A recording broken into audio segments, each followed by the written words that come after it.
Hello everyone. एक topic आज हम लोगों ने उठाया है, option buyer versus option seller. और मैं जल्दी यूट्यूब पे ये वाली सीरीज जो है ये हम लोग एक प्लेलिस्ट बना के मैं आप लोगों को डालने वाला हूँ। इसमें ऑप्शन बायर और ऑप्शन सेलर में क्या डिफरेंस है और कहाँ बेनिफिट है, किस चीज में ज्यादा बेनिफिट है, ऑप्शन बायर को बेनिफिट है, ऑप्शन सेलर को जो बेनिफिट है वो किस जगह पे है, दोनों चीजें और सारी चीजें मैं आपकी ऑप्शन बायर और ऑप्शन सेलर पे कंप्लीटली पूरा वीडियो पूरा बना के और आपको देने वाला हूँ। मे बी ये वीडियो काफी लंबा चौड़ा हो सकता है, तो मैं इसको 10 या 15 मिनट का एक एक वीडियो करके मैं आप लोगों के लिए अपलोड करूंगा। सो आप उसको चेक करें, उसको समझें कि आपको क्या बनना चाहिए, ऑप्शन बायर आपको बनना है या ऑप्शन सेलर आपको बनना है, आपके लिए क्या इंपॉर्टेंट हो सकता है, वो चीजें मैं डायरेक्टली आपको यहाँ बताऊंगा। और ऑप्शन बाइंग और ऑप्शन सेलिंग में डिफरेंस क्या है, क्यों लोग ज्यादातर बाइंग करते हैं जबकि सेलिंग ज्यादा प्रेफरेंस की जाती है कि सेलिंग आपको करना चाहिए। ठीक है। सो पहली चीज ऑप्शन बायर और ऑप्शन सेलर में पहला तो साइकोलॉजी पॉइंट होता है। साइकोलॉजी पॉइंट को आप समझना जरूरी है। मान लीजिए कि ऑप्शन आपने जो बनाया है, ऑप्शन बाइंग में कोई भी प्रीमियम आपने 150 रुपीज और 100 रुपीज के समथिंग आपने बाई किया, ठीक है। एक मिस्टेक है, मैं ऑप्शन बाइंग और ऑप्शन सेलर ऑप्शन बायर वालों को एक चीज बोलना चाहता हूं कि आप जब भी ऑप्शन बाय करते हो अपनी चार्ट पे प्रीमियम पे एसएल लगाने की बजाय चार्ट पे एसएल लगाइए कि एक्चुअली मेरा किस पॉइंट पे रेजिस्टेंस है, किस पॉइंट पे मेरा सपोर्ट है। और मान लीजिए 37,000 रुपए का आपने अभी बैंक निफ्टी अगर चल रहा होगा, ठीक है, तो आप 36,900 का अगर आपका सपोर्ट बन रहा है, राइट, ये आपका पिवट पॉइंट है जहां से आपने कोई भी पर्टिकुलर उठाया है, कॉल ऑप्शन या पुट ऑप्शन अगर आपने उठाया और आपका टारगेट है 37,200 का अगर आपको टारगेट है, तो आप जब यहां पे टारगेट लेते हो तो एसएल आप प्रीमियम पे क्यों लेते हो? एसएल भी आप इस स्पोर्ट चार्ट पे लो, आपको यहां बेनिफिट है बिकॉज यहां के 100 पॉइंट भले आपको ज्यादा लग रहे हैं, आपकी प्रीमियम ऑलरेडी वॉलेटिलिटी की वजह से आपका एसएल पहले ही खा जाएगी। समझ रहे? तो आप इस चीज का थोड़ा सा ध्यान रखिए, बहुत लोग मिस्टेक करते हैं। सो अब हम लोग ऑप्शन बाइंग और ऑप्शन सेलिंग पे आते हैं डायरेक्टली।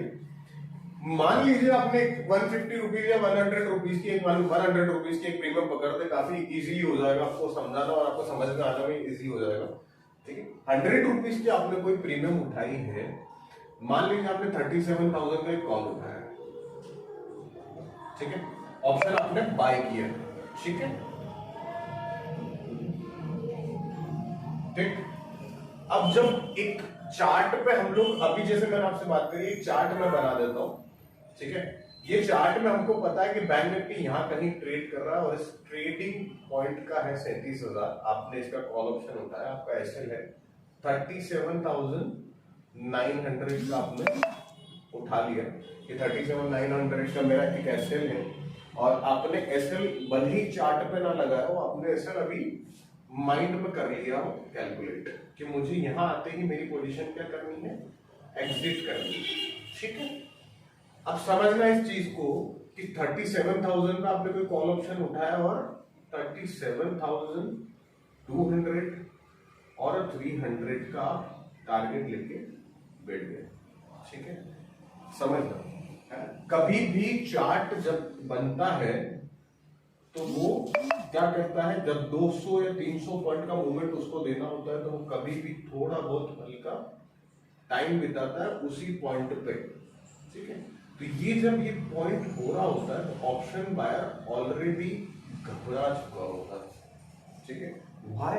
हम लोग को एक चीज जरूर पता है कि हमारी प्राइस जो है वो डीके हो रही है, हमारी प्रीमियम जो है वो डीके हो रही है, हमको ये चीज पता है। और डीके क्यों होता है?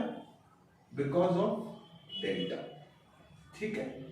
इसके ऊपर ऑप्शन के ऊपर पूरी सीरीज बना के डाल दूंगा, आपको बहुत समझने में बहुत आसानी हो जाएगी और ऑप्शन में किस तरीके से काम कर सकते हैं वो चीज भी आपको बता दूंगा। तो जब हमको ये चीज पता है कि यहाँ पे 25 to 30 rupees already premium down हो चुकी है, अब अगर वो 100 पॉइंट का मूवमेंट यहां से कैप्चर भी कर लेती है, ठीक है, तब भी वो प्रीमियम पे मूवमेंट कितना आना है, अगर आपको स्पॉट प्राइस स्पॉट चार्ट में अगर आपको 100 पॉइंट का अगर आपको मूवमेंट मिल रहा है और आप ऑप्शन बायर हो, आप जानते हो कि ऑप्शन बाइंग में डेल्टा कम होने पर आई 0.5 और 0.6 के आसपास तक रहते हैं। रेयरली कुछ होता है कि इनसे कभी ऊपर चले जाता है, अदरवाइज यही डेल्टा आपको मिलता है। ठीक है, तो जब 100 पॉइंट का आपको मान लीजिए कोई आपको एक पैटर्न यहाँ पे मिल गया और 100 पॉइंट की रैली आपको मिल गई, तो वो जो 100 पॉइंट आपको है स्पोर्ट चार्ट पे दिख रहा है, वो आपको प्रीमियम पे कितना हो गया, अप्रोक्सीमेट लगभग पकड़ लेते हैं 50 से 60 पॉइंट। ठीक है, अब हमें ये चीज पता है कि 50 से 60 पॉइंट यहाँ पे हो चुका है, हमारा टारगेट यहाँ अचीव हो चुका है, राइट। आपको मिला कितना पॉइंट, 50 से 60 पॉइंट। ठीक है, भाई आपने जब 100 पॉइंट की प्रीमियम जब खरीदी थी, तब वो 37,000 पे ऑलरेडी ये प्रीमियम क्या कर रही थी, घूम रही थी। और यहाँ पे जब घूमने पे उसने 25 रुपीज टू 30 रुपीज ऑलरेडी डीके कर दिया, यानी कि वो करीबन 80 रुपए या 70 रुपए के आसपास ऑलरेडी जब वो प्रीमियम वहां आ चुकी थी, प्रीमियम डीके होने की वजह से, प्राइस डीके होने की वजह से, टाइम डीके होने की वजह से, तो यहाँ पे आपको कितने पॉइंट मिलेंगे 100 रुपीज पे, ऑलमोस्ट ये प्रीमियम हो जाएगी 130 और 135। यही होगा, यही बाइंग सिनेरियो है, राइट। बाइंग यही होता है ना। अब मैं आपको यही सिनेरियो उठाऊंगा सेलिंग पे। ठीक है, कि सेलिंग, ऑप्शन सेलिंग में हमको क्या बेनिफिट है। मान लीजिए आपने ऑप्शन सेलिंग किया,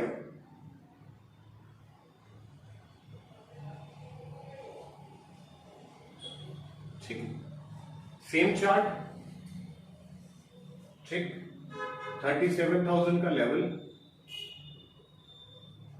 ठीक है, आपका एसएल 37,900, ठीक, और आपने यहां पे क्या किया 37,200 और 300 आपका टारगेट। ठीक है, एक चीज और बाइंग में मैं बताना भूल गया, वो मैं आपको क्लियर करता हूं। अगर मान लीजिए यही पॉइंट जो रैली आपको ऊपर की तरफ 100 पॉइंट का उसने दिखाया, अगर वही 100 पॉइंट का रैली अगर वो नीचे की तरफ दे देता, तो आपको एसएल कितना मिलता, 100 पॉइंट एग्जैक्ट, या फिर 110 पॉइंट है। ठीक, आपकी जो प्रीमियम होती है वो ऑलरेडी 20 रुपए, 25 रुपए, 30 रुपए के आसपास हो चुकी होती। ठीक है, तो हमें ये चीज तो पता समझ में आ गई है कि प्राइस डीके होने की वजह से हमको एसएल जो होगा वो तो पूरा मिलेगा, बट टारगेट हमको कितना मिलेगा, 30 to 35 पॉइंट या 50 पॉइंट हाईएस्ट, 60 पॉइंट हाईएस्ट। ठीक है, मतलब यहाँ पे आप मेरा कहने का मतलब समझे, मेरा कहने का ये मतलब है कि आप 100 पॉइंट की अगर 100 रुपीज की प्रीमियम उठा रहे हो, तो कभी भी वो 100 पॉइंट की रैली पे 200 रुपए नहीं होगी। वो ऑप्शन में आपको बाइंग में 160, 170 या 150 के अप्रोक्सीमेट ही मिलने वाली है। ठीक है, तो यहाँ पे हमको एक चीज तो समझ में आ गई कि एसएल हम लोग जब भी लेंगे, एसएल हमारा बराबर हिट होना है, ये चीज हमको क्लियर है ना। अगर आपने टारगेट लगाया है कि मुझे 100 पॉइंट की रैली यहाँ मिल रही है, मुझे 100 पॉइंट पूरे मिलेंगे, तो सर जी आपका बाद में जाके एसएल ही हिट होना है, समझना इस बात को, क्योंकि वो डेल्टा आपका ऑलरेडी 0.5 डेल्टा का मतलब क्या होता है, अगर आपकी प्रीमियम 100 पॉइंट का मूवमेंट कर रही है, सॉरी 100 पॉइंट अगर स्पोर्ट चार्ट पर आपको मिल रहा है 0.5, यानी कि आधा, इसका आधा पॉइंट सी आपको प्रीमियम पे मिलेगा, है। ऑप्शन चार्ट थोड़ा बहुत समझ में आता होगा तो आप ये चीज समझ जाओगे, नहीं समझ में आए तो मुझे बताइएगा, मैं आपको पूरा क्लियरेंस दूंगा। ठीक है, अगर हम लोग यही चीज, सेम चीज यहां पे पकड़ लेते हैं 37,000 पे अगर आपने 37,200 का टारगेट लिया और ये 37,900 का आपने क्या करा, एसएल लगा दिया। ठीक है, अब सेम चीज थोड़ा टाइम वो यहां पे बिताएगी, अगर उसको टारगेट की तरफ चली भी गई, ठीक, टारगेट की तरफ चली भी गई, तो भी उसने 25 to 30 रुपीज तो डीके करना है सर। ठीक है, वो तो आपको मिलना ही मिलना है, क्योंकि आपने क्या करा, सेल किया है सर। ठीक है, ऑप्शन सेलिंग करी, और आपको ये चीज पता है कि अगर डेल्टा हमारा 0.5 या 0.6 भी हो तो भी प्रीमियम तो डीके होनी, ठीक है। आपने 25 से 30 रुपए तो यहां ले लिए, अब आपका भी सेम 100 पॉइंट का एसएल होगा, बट ध्यान रखना है बात, क्या होगा, ये प्रीमियम जब 37,200 और 300 को जब टच करेगा, फिर भी ऑप्शन सेलर को ऑलमोस्ट प्रीमियम मान लीजिए अगर 100 है और उसने टारगेट, हमको एक चीज पता होती है बस, मैं एक चीज, इन चीजों को समझाने का मेरा जो तरीका है, हमको एक चीज पता है, साइकोलॉजिकल पॉइंट में हमको ये चीज पता है कि बायर के पास में खुला आसमान है ना, और खुला आसमान हमेशा क्या होता है, घबराने को ही देता है ना। आपको नहीं पता कि कहां तक जाने वाला है, समझना एक मिसाइल में यहां से छोड़ रहा हूं, आपको क्या पता है कि गुरुत्वाकर्षण से बाहर चले जाएगा या पृथ्वी से बाहर चले जाएगा, आना तो उसको सीधे ही नीचे ही है ना बॉस, है ना। तो ये चीज आपको पता है, ठीक है। और सेलर में भी ये चीज पता है कि in end of the time premium होनी तो जीरो ही है, होना तो जीरो ही है। हमको इस साइड पता है कि अगर मैंने इतनी कैलकुलेशन लगा के अगर ये चीज करी है तो मेरा जो है पर्टिकुलर वो जीरो हो जाना है, पर यहां हमारे पास कोई आइडिया नहीं कि कितना जाना है, और जब एक्सपायरी आती है तो ऑलमोस्ट सबकी सब प्रीमियम जीरो के अंदर ही होती है, 0, 10 रुपए, 20 रुपए, 0 रुपए, 5 रुपए, 6 रुपए, यही पे क्लोजिंग होती है, ये चीज हमको पता है, बराबर। अब यहाँ पे जरा ध्यान देना, ठीक है। 25 और 30 पॉइंट तो वो ऑलरेडी कमा चुका है ना, यानी कि 70-80 रुपए तो प्रीमियम ऑलरेडी हो गई, क्योंकि हम लोग सेलर है तो हम लोग डाउन पे कमाएंगे, ठीक। अब मान लीजिए यहाँ पे 100 पॉइंट की रैली है और उसने 100 पॉइंट का एसएल लगा रखा है, ठीक। फिर भी क्या होना क्या है, उसके साथ सबसे बड़ी चीज क्या होगी, 25 to 30 पॉइंट तो ये है सर, ठीक है। और यहां से प्रीमियम मान लीजिए हम लोगों ने यहां पे कितना देखा था, 135 पॉइंट, 135 to 130 और 135 और 150, ठीक है। तो आपने 25 to 30 तो ये सर, और 50 भले ये आप ले लीजिए, ठीक है। तो क्या हुआ, उसके पास एसएल कितना बना सर, 70 रुपए का। आपका बाइंग में एसएल कितना बना, 100 पॉइंट और 110 पॉइंट का, यानी कि अभी भी उसका एसएल हिट नहीं हुआ है सर।